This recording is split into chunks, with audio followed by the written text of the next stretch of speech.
शरद पवारांची प्रकृती थोडी अस्वस्थ असल्या कारणाने त्यांना 3 दिवसापूर्वी पुण्यातील रुबी हॉल या ठिकाणी ॲडमिट करण्यात आले होते. त्यांना थोडं अस्वस्थ वाटल्याने ते ॲडमिट झाले होते आणि 15 दिवसात तुम्ही पाहिलं तर एकंदरीत 15 दिवसात त्यांना 2 वेळा पुण्यातील रुबी हॉल या ठिकाणी ॲडमिट करण्यात आलं होतं आणि 15 दिवसापूर्वी त्यांना थोडंसं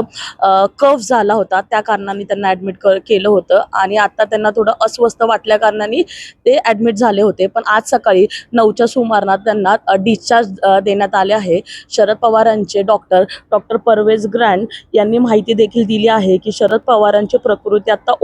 उत्तम आहे आणि आज हॉस्पिटलला त्यांना डिस्चार्ज गेले आहेत आणि पुढील 2 ते 3 दिवस त्यांना विश्रांती घ्यायचा देखील सल्ला त्यांनी दिलेला आहे आणि त्यांना डिहायड्रेशन इन्फेक्शन झालं होतं आणि त्यावर आम्ही उपचार केले असं देखील त्यांनी सांगितलं आणि ते सलाईन देखील त्यांना लावले होते आणि 15 दिवसानंतर पुन्हा त्यांना फॉलोअपसाठी बोलवण्यात येईल असं देखील डॉक्टरांनी सांगितलं आणि पुढे 3 दिवसानंतर ते कामाला सुरुवात करतील आणि येणाऱ्या रेग्युलर दिवसामध्ये त्यांना फॉलोअप देखील त्यांचा घेतला जाईल आणि आता शरद पवारांची प्रकृती एकदम उत्तम आहे आणि त्यांना 9च्या सुमारास डिस्चार्ज दिला आहे. पाहत रहा महाराष्ट्र प्राईम TV.